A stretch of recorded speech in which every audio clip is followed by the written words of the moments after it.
Bismillahirrahmanirrahim. Assalamu alaikum ji and welcome back for the second last chapter of Pakistan Studies 10th class new book new syllabus for English mediums.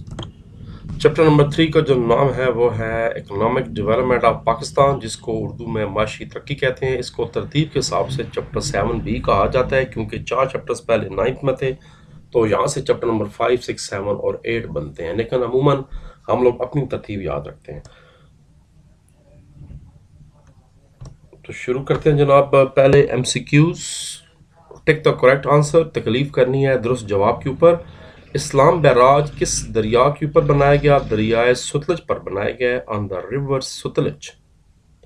Karachi port मैं थोड़ी देर पहले बता चुका हूँ, जो मैंने video number 2 बनाई थी, कि कदीम तरीन जो पाकिस्तान की बंदरगाह है वो कराची पोर्ट है। तो 1852 में कराची पोर्ट का इफ्तिताह हुआ था। बिन कासिम की बात नहीं हो रही, वो नई पोर्ट है, वो पाकिस्तान बनने के बाद बनाई गई है। पोर्ट कासिम जो है, ये कराची की पुरानी पोर्ट की बात हो रही है। To speed of economic growth second plan 1960 में बनाया गया जी, 5वां मंसूबा। ये पाकिस्तान के 10 मंसूबे हैं 5 साल। पहला शुरू हुआ 1955 में, फिर हर 5 साल का गैप देते जाएं, और दूसरा मंसूबा आया था 1960 में बना। ये सेकंड 5 ईयर प्लान था जनरल अयूब साहब के दौर हुकूमत में, जब पाकिस्तान एशिया की 5 सबसे ज़्यादा तेज़ी से तरक्की करते हुए मुल्कों में शामिल था। जापान, जनूबी कोरिया, मलेशिया, पाकिस्तान और ताइवान 5 मुल्क थे जो सबसे ज़्यादा तेज़ी के साथ एशिया में तरक्की कर रहे थे। ये वो दौर है।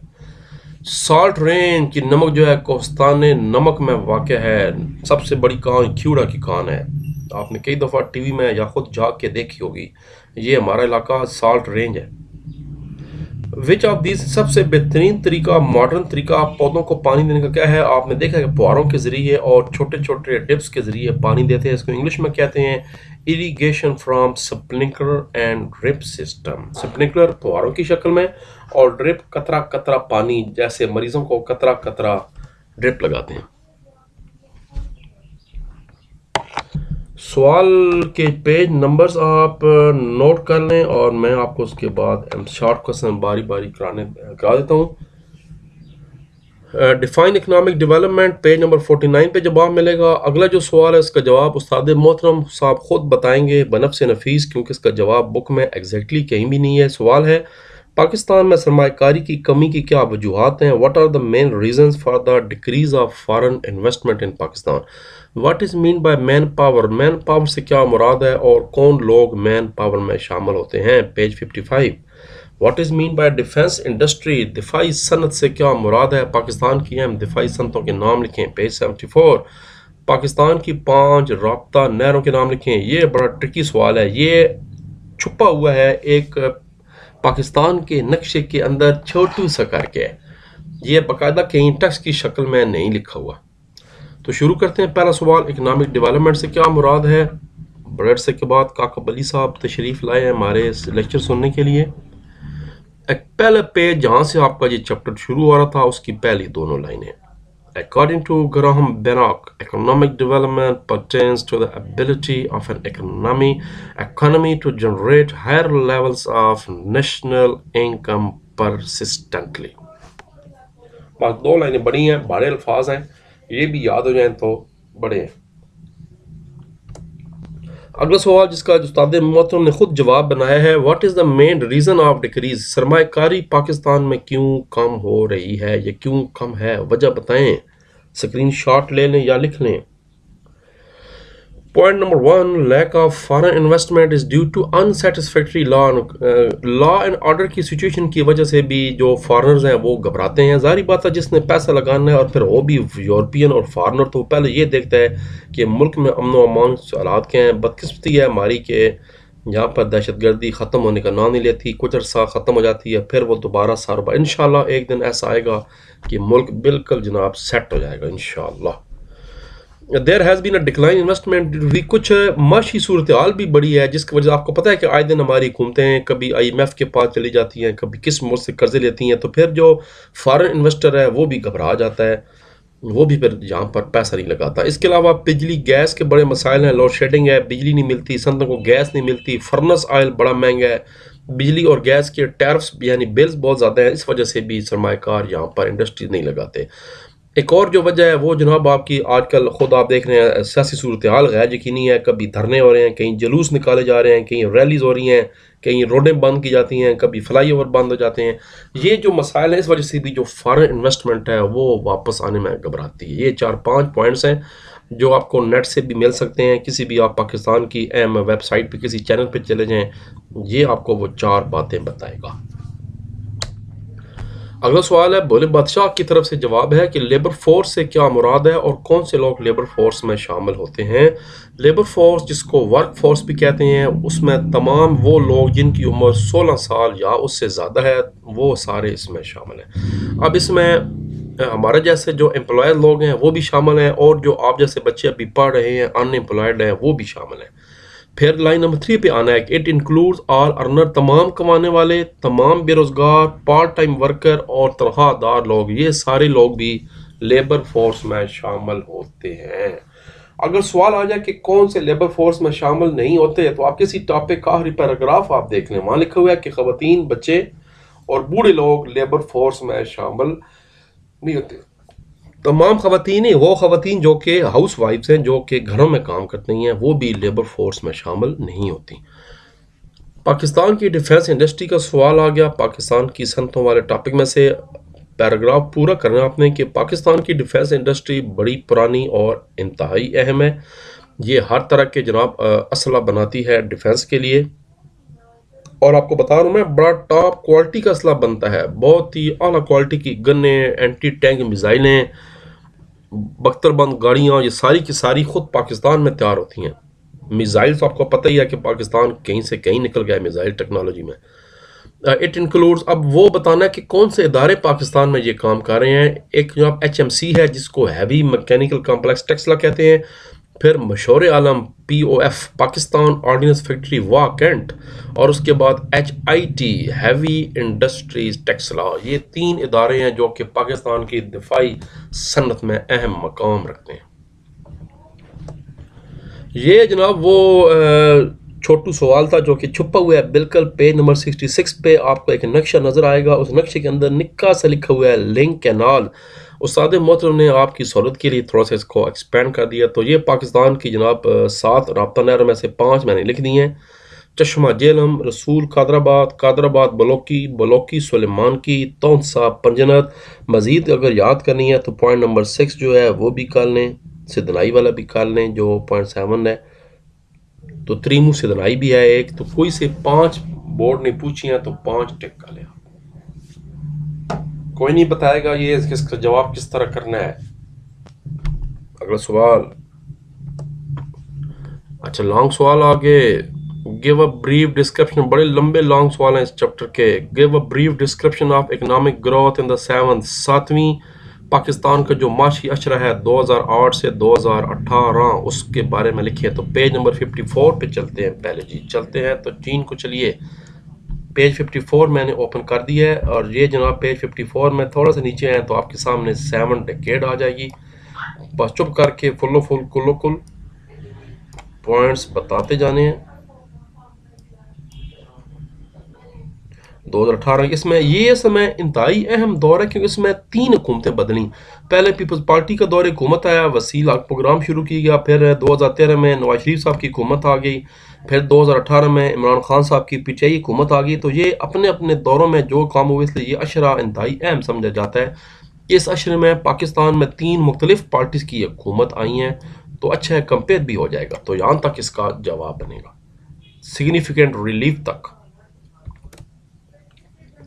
Describe the dam, barrages and canals on the Indus river, सिर्फ दरियाए सिंध के बताने हैं, सारों के सारों दरियाओं के नहीं बताने।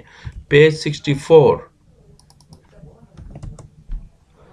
बैराजेस and canal on the river Indus and eastern tributaries के नहीं बताने, सिर्फ एक्सरसाइज के मुताबिक इंडस रिवर के बताने हैं। तो यहाँ से शुरू करेंगे। पेज नंबर 64 आपके सामने ओपन है। पहले जनाब जिना बैराज, चश्मा बैराज,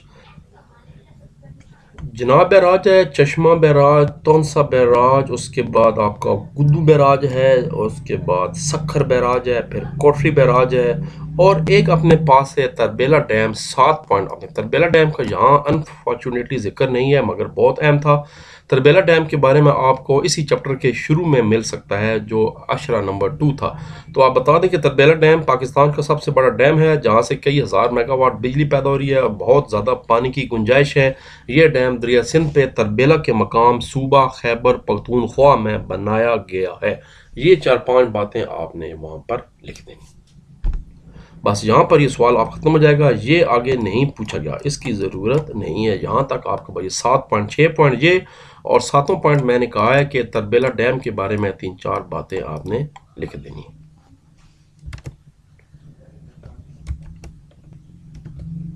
अगला सवाल है जी, what are the important minerals. बहुत अहम सवाल, बड़ी दफ़ा पाकिस्तान में बोर्ड में सवाल आ चुका है पाकिस्तान के बोर्ड्स में, मगर सवाल कभी इकट्ठा आता है, कभी सिर्फ धाती मदनियात का पूछा जाता है, कभी नॉन मेटल या गैर धाती का पूछा जाता है।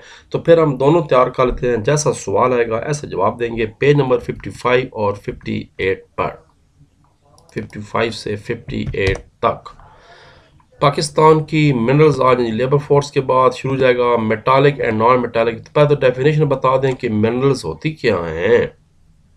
यहाँ तक बताने के बाद शाह से शुरू करेंगे। Minerals are of following 2 types, metallic minerals और नॉन मेटालिक। मैं फिर बता रहा हूँ, पहले डेफिनेशन बता दें ऊपर पेज 55 से 2 लाइनें, फिर पेज 56 पे आ जाएं। Minerals are of 2 types, metallic and non metallic. उसके बाद बिस्मिल्लाह करके फुल कुल पहले मेटालिक ही शुरू कर देना है आपने। ये जनाब क्रोमाइट है 5 हमारी। उसके बाद हेडिंग देना है नॉन मेटालिक का। अगर बोर्ड में नॉन मेटालिक ना पूछी जाए तो फिर सिर्फ मेटालिक बतानी है, अगर मेटालिक ना पूछी जाए नॉन तो फिर सिर्फ नॉन बतानी है। मगर दोनों सूरतों में डेफिनेशन लाजमी बतानी है कि मिनरल्स होती क्या है। उम्मीद आपको समझ आ गई होगी, नहीं समझ आई तो फिर समझें। उसके बाद नॉन कोयला आ गया, कोयला की नक्शा नहीं बताना, टाइम ज़ाया नहीं करना नक्शा बनाने में। उसके बाद जिप्सम सबसे करामदाद, फिर चूने का पत्थर रॉक साल्ट, उसके बाद मार्बल आ गया, फिर आपका जनाब सॉरी ये तो आपका रॉक साल्ट मादनी नमक था हमारा क्यूड़े वाला, फिर मार्बल है, उसके बाद लाइमस्टोन है, उसके बाद सल्फर गंधक आ गई, फिर चाइना क्ले। और यहाँ तक आपने बताना है। इम्पोर्टेंस जो है वो शॉर्ट क्वेश्चन है, वो इसमें शामिल नहीं करना, वो एक्स्ट्रा शॉर्ट बनता है। What are the importance of minerals. इस लॉन्ग में इसका सवाल शामिल नहीं है, ये वो यहाँ तक है। What are the discuss the problems faced by agriculture. बहुत सबसे ज़्यादा अहम सवाल इस चैप्टर का यही है जो बोर्ड में आ चुका है कि पाकिस्तान के एग्रीकल्चर्स को क्या मसाइल हैं और मसाइल के हल के लिए क्या तजवीज़ हैं। पेज 59। लो जी, यहीं से आगे शुरू हो रहा है और मैं बता रहा हूँ बहुत दफ़ा ये सवाल बोर्ड में आया। आपने जनाब मसाइल बताने हैं, मसाइल आपके शुरू हो जाएंगे पेज 59 यहाँ से। Problem of agriculture, shortage, uneven field, costly fertiliser, खादें शादें महंगी हैं, बैन अवी मार्केट का मसला, विरासती कवानीन, non free cultivated land, illiteracy, नाख्वानदा, सीमोथोर, स्टोरी की गुंजाइश नहीं है, decrease productivity of land, lack of soil and water, lack of coordination की कमी है, बीमारियां फसली, कर्जा लेने में किसानों को मुश्किलात पेश आती हैं। यहाँ तक तो सारी प्रॉब्लम हो गई 14। उसके बाद ये टॉपिक नहीं करना बल्कि इसका हल जो है वो अगले पेज पे है। ये पेज नंबर, इसका जो हल है पेज नंबर 61 पे दिया गया है। तो पेज 61 निकालेंगे आप, यहाँ से इसका हल निकालना शुरू करेंगे। जितने पॉइंट्स बने हैं सारे के सारे करने हैं। ये टोटल जनाब आपके पॉइंट्स बनेंगे यहाँ तक, और यहाँ पर आपका ये मुकम्मल लॉन्ग ख़त्म हो जाएगा। मैं फिर रिपीट कर रहा हूँ, सबसे अहम सवाल, जैसे मैं बता रहा हूँ हर चैप्टर के कोई ना कोई सवाल बहुत अहम होता है। चैप्टर 1 का बताया था आइन वाला हो गया, चैप्टर 2 का बताया ख्वाजा पॉलिसी के मकासद वाला। इस तरह चैप्टर 3 का ये बहुत अहम सवाल है कि पाकिस्तान एक ज़री मुल्क है तो हमारे ज़राअत को मसाइल के हैं और मसाइल को हल करने के लिए हुकूमत या हम लोग क्या तजवीज़ देंगे या क्या इकदाम करें। यहाँ तक ये सवाल ख़त्म हो रहा है। अच्छा आगे भी है जी, सॉरी 2 पॉइंट और भी हैं, वूमेन तक होगा, 12 पॉइंट बनेंगे इसके। अगला सवाल है कि पॉजिटिव इफेक्ट्स ऑफ पाकिस्तान की फसलों पर नोट लिखना है, उसकी इकानमी में क्या किरदार है। पेज 68। पहले बताना है पाकिस्तान की अहम फसलें कौन कौन सी हैं, मेजर क्रॉप्स इन पाकिस्तान, यहाँ से शुरू करेंगे। उसके बाद हर क्रॉप का बताते जाना है और फिर ये बताना है कि पाकिस्तान में जनाब कितनी प्रोडक्शन है और क्या सरमायाकारी क्या हो रहा है, राइस कितनी है, राइस एक्सपोर्ट से पाकिस्तान कितना पैसा इकट्ठा कर रहा है वो बताना है। उसके बाद जनाब कॉटन, पाकिस्तान की रीढ़ की हड्डी, टेक्सटाइल, कॉटन पाकिस्तान में कितनी बनी, कितनी बार एक्सपोर्ट की गई, क्वालिटी क्या है, अभी भी बहुत कम है चाइना इंडिया के मुकाबले में, वहाँ पैदावार बहुत ज़्यादा है। गन्ना, चीनी, गन्ना कितना पैदा हुआ, क्या कुछ कर रहा है, और मकई। और ये सवाल आपको जनाब ख़त्म हो जाएगा मकई का यहाँ तक, लाइफ स्टॉक से पहले पहले।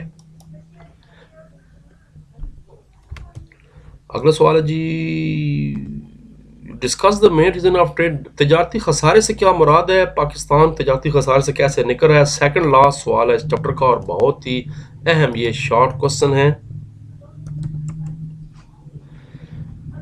ये जनाब आपका आ गया जी, ये ट्रेड डेफिसिट आ गया, पेज नंबर 78 निकालें इंग्लिश वाले। यहाँ से शुरू करेंगे। पहले तो बताना है कि ट्रेड डेफिसिट होती क्या है, ये उसकी वजह बताई है। फिर उसने आपने बताना है कि अगर ट्रेड डेफिसिट कम होगी तो फिर क्या होगा, फिर क्या मसला बनेगा। फिर आपने बताना है कि इसकी मेन रीजंस क्या हैं। अलग अलग हेडिंग देते जाएं। पहले हेडिंग देंगे आप व्हाट इज ट्रेड डेफिसिट, फिर कहेंगे अगर ये इंक्रीज हो जाए एवरी ईयर तो फिर क्या नुकसान होता है। फिर आपने बताना है कि मेन रीजंस क्या हैं ट्रेड डेफिसिट के, तजारती खसारा बढ़ने की पाकिस्तान में मेन वजूहात क्या हैं, फिर वो बतानी है। फिर आखिर में बताना है कि हुकूमत तजारती खसारे पे काबू पाने के लिए क्या कर रही है। तो छोटे से सवाल को हमने 4 हिस्सों में डिवाइड कर दिया और ये सवाल 4 नंबर का आता है। बाकी मैं बता चुका हूँ ये हर पैराग्राफ शॉर्ट क्वेश्चन बनता है। तो ये आपका सवाल ख़त्म हो जाएगा जनाब नॉन ट्रेडिशनल गुड्स तक। यहाँ पर how can poverty be reduce in Pakistan bye promoting small industries के टॉपिक पे नोट लिखना है आपने।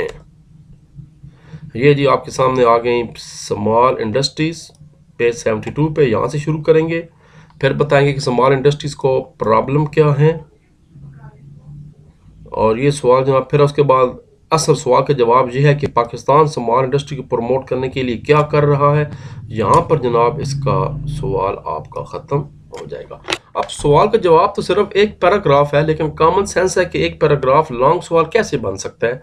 अजीब ही इस दफ़ा इन्होंने सवाल बनाए हैं बुक वालों ने। बहरहाल तो हम थोड़ा सा फिर मिसाला लगाएंगे और यहाँ तक पूरा का पूरा नोट 3 हेडिंग में दे कर लिख लेंगे। स्मॉल इंडस्ट्रीज क्या होती हैं, उसकी प्रॉब्लम क्या है, और स्मॉल इंडस्ट्रीज अगर तरक्की दे दी जाए तो फिर क्या होता है, यहाँ तक इसका जवाब आएगा। Suggest the way of increasing energy resources, Pakistan में तवानाई के वसाइल पर नोट लिखें, पेज नंबर 74। यहीं से आगे से शुरू हो रहा है। ये जी पेज 74 आ गया।